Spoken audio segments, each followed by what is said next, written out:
Alright everybody, What Culture Wrestling's Adam Cleary here, and it's time to talk about Super Showdown again. And yes, if you've just seen my other video going through all the inherent horrible problems with this, then you know precisely how I feel. But whatever, it's going ahead, isn't it? Thus the content rolls on, it never ever stops. So the news cycle continues also. Super duper showdown. The latest WWE show to emanate from the nation of Saudi Arabia, and it promises apparently to be bigger than WrestleMania. And if that sounds like a ridiculous statement, then look at the money. They are bigger, these events, than any other events that WWE do, and you know for a fact that is how they are going to measure them themselves. The card is, of course, a hot mess. We've got these two random world title matches on it somewhere, a 50-man battle royale. They haven't said if that's going to be a Royal Rumble, but you presume it would be, because otherwise that's 50 men in the ring at the same time, and I don't know if you can even get 50 men in the ring at the same time, but never mind.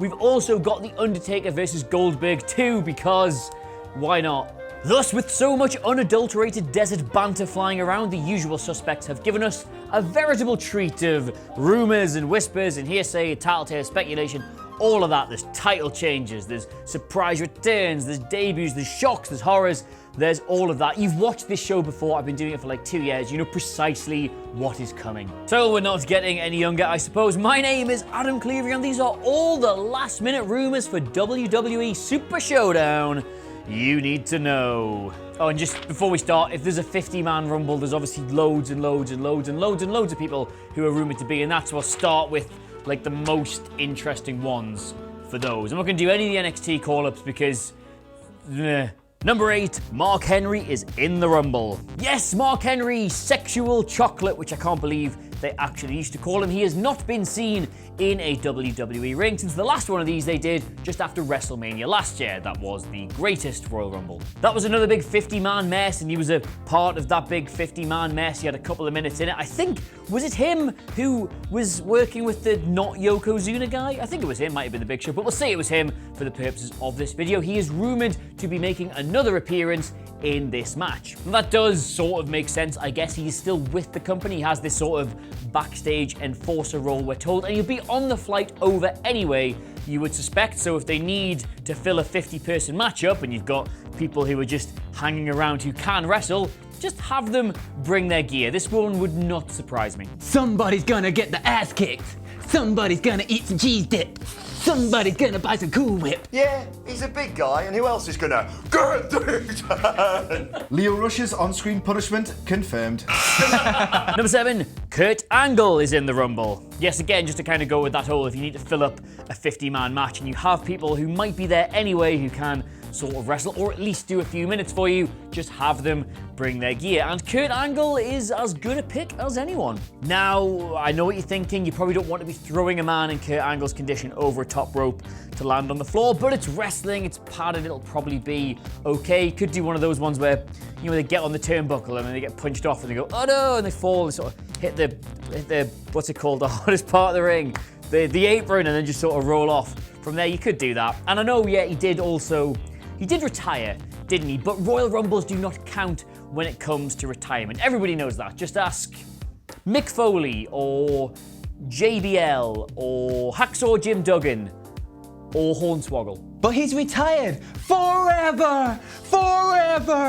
Oh, come on, he had a lovely send-off at WrestleMania. Let's not ruin it for a Saudi payday. Hey, Sean! I've got no idea why the Republican-leaning Kurt Angle would appear on this show. Number 6, Chris Jericho is in the Rumble. Now, yes, this one would be a bit crazy given that he's just doing all this stuff with AEW and he's still doing stuff with New Japan, but the last time we saw him in a WWE ring, let us not forget, was right after he just wrestled Kenny Omega in the Tokyo Dome at Wrestle Kingdom for the United States Championship. And then subsequently 6 weeks later, he then beat Naito for the Intercontinental Championship at another New Japan show, the name of which currently escapes me. So is it really that wild? He's clearly still got a relationship with the company, even though he's doing all these other things, but yeah, the podcast might be a problem. I don't know. I mean, I'm saying all that, but again, let's keep in mind this is the Saudi General Sports Authority, for whom money is absolutely nothing. And Chris Jericho, as you may have noticed from that podcast, really likes money, so it could happen. Anyway, yeah, while we're on the subject of money, I personally like to spend my money buying t-shirts from Grapple Wrestling. Yeah, anyway, that's great. Back to the video. Clearly, you're as bad as he is. Where are you getting these things from? You're just plucking them out of thin air. Stupid idiot thin air. You stupid idiot! Yeah, who knows? But before I give you my theory, have I told you about Omaha Steaks? This is about as likely as Saudi Arabia withdrawing from its glorified genocide in Yemen. Oh, Jesus! Number 5, Bray Wyatt debuts in ring. Easily the best thing currently happening in WWE is Bray Wyatt's work on these Firefly Funhouse segments. I've just done a video on those as well. If you've not seen it, it has bits of this in it. It sure is. Now, during these segments, which have been airing on Raw every week for a while now, we've seen Bray Wyatt as this creepy children's TV presenter. We've seen him as this like Bob Ross knockoff. We've seen him as a poet, as a storyteller. And this week, we saw him as an 80s inspired fitness instructor who wanted us to shake your hips and drop your tailbone and raise your mind and all sorts of weird stuff. But we've not seen him yet as Bray Wyatt, the wrestler. And what is the new Bray Wyatt, the wrestler? You ask, what is the rehabilitation of this character building to? Well, it's this horrible fiend thing with the Joker mask and it's this sinister monster that's lurking beneath the madness of all the Firefly Funhouse segments. But we're yet to actually see him like in the flesh, and we're yet to see him wrestle, and we could see him here, maybe? Personally, I would be incredibly surprised by this because the main takeaway we've had from this is that Bray is getting almost total autonomy over these segments. He's being allowed to run with it, according to him and the guy he's making it with. So I'd be surprised if they just sort of shoehorn it in to a random show. You would think they're building to something proper with this, but again, Saudi Arabia. I guess it all depends on whether Saudi immigration will let him in. Hey. What do you think, boys and girls? Okay then! You can't debut a new monster character. You'd steal the Crown Prince's heat.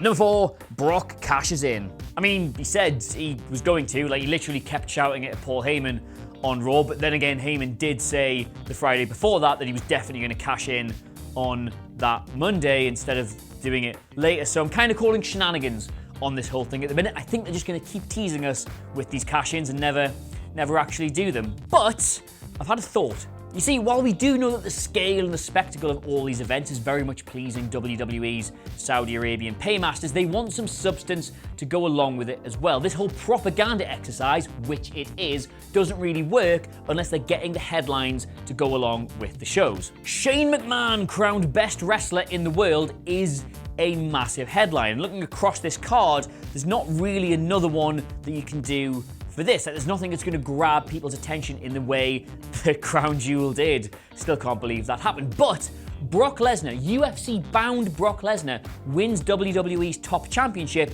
is a wet dream of a story for them, and thus, What's that Money in the Bank briefcase? You're full of Saudi oil money and you want something memorable to happen on the show. I guess it's gonna happen then.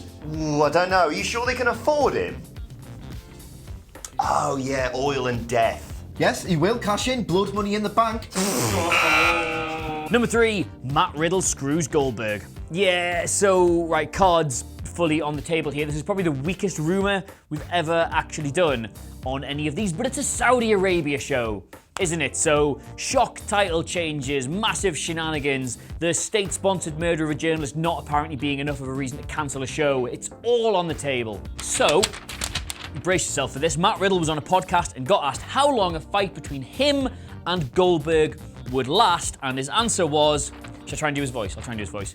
Maybe like 2 minutes max. He uses like steroids and does work out a lot. I take that into account. He's probably really strong, but then I take age into consideration. I take wear and tear into consideration. I take his football career and concussions into consideration. I think it's about 2 minutes before I choke him out. Bro. Goldberg's response to that was to block him on Twitter. So there is talk of legitimate beef backstage, which, as we know, is always wrestling talk for a tenuous reason to start a feud. And given the reports that Matt Riddle's going to be on this show anyway as part of that big rumble, there is talk that they're gonna clash. He might interfere in his match, or Goldberg might interfere in his match, and they'll have a little match somewhere down the line. And no. Whoa! My shoes didn't come off. Bro. Yours did come off.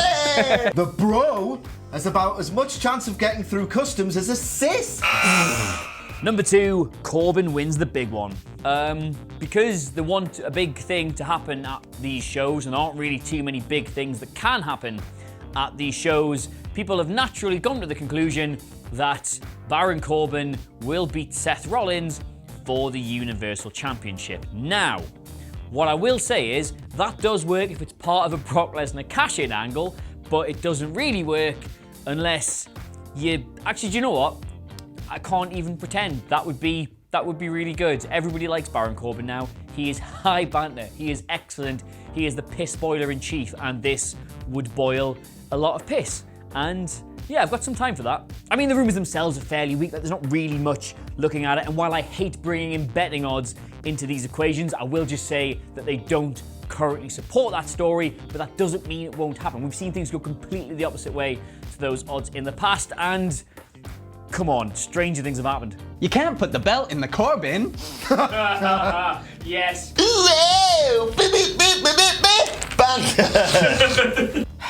I really can't see a rich white man benefiting from this show in Saudi Arabia.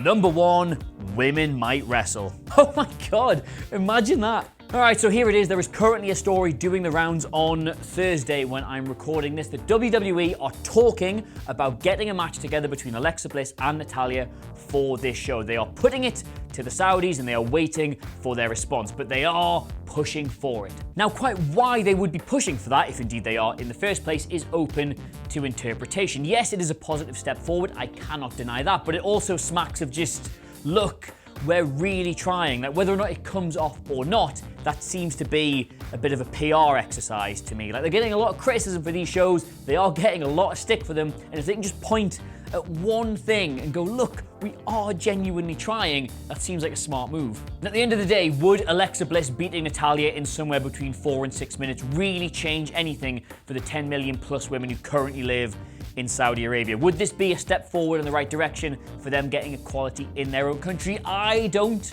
know. I'm largely skeptical, but it is still a good thing. Even if it's fleeting and cynical, it is still a good thing, I guess. But then again, you can wind this back all the way to its very beginnings and say they're only letting this story out in the first place just to try and do that whole look, we're trying gimmick. And, well, it's grim, isn't it? Then again, you can just sort of trace this whole thing back to its very origin and say that the only reason we've even heard about it is because WWE are trying to get that information out there. Like, look, WWE, they're the good guys. They're trying to get a match, they're trying to get a women's match on this card, but that dastardly Saudi General Sports Authority just won't let them do it.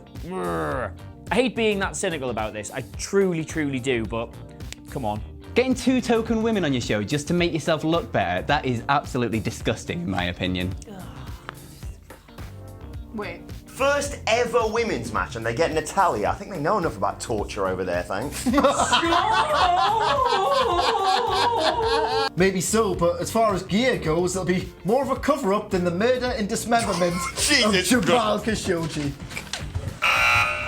So, there you have it. Those are all the last-minute rumours for WWE Super Showdown that we did on the thing, and then did on the thing, then I did on the thing, then we did on the thing, also on the thing later on, and decided that you needed to know. You're welcome. Honestly, it is truly my honour and my privilege. Bang! Anyway, let us know what you made of it all in the comments below, and of course, don't forget to like, share, and subscribe. But in the meantime, though, thank you so much for watching. I have, of course, been Adam Cleary, and I will see you tomorrow, because of course we're doing a live stream on it, because we are. And I'll be there, because of course I am. Bye!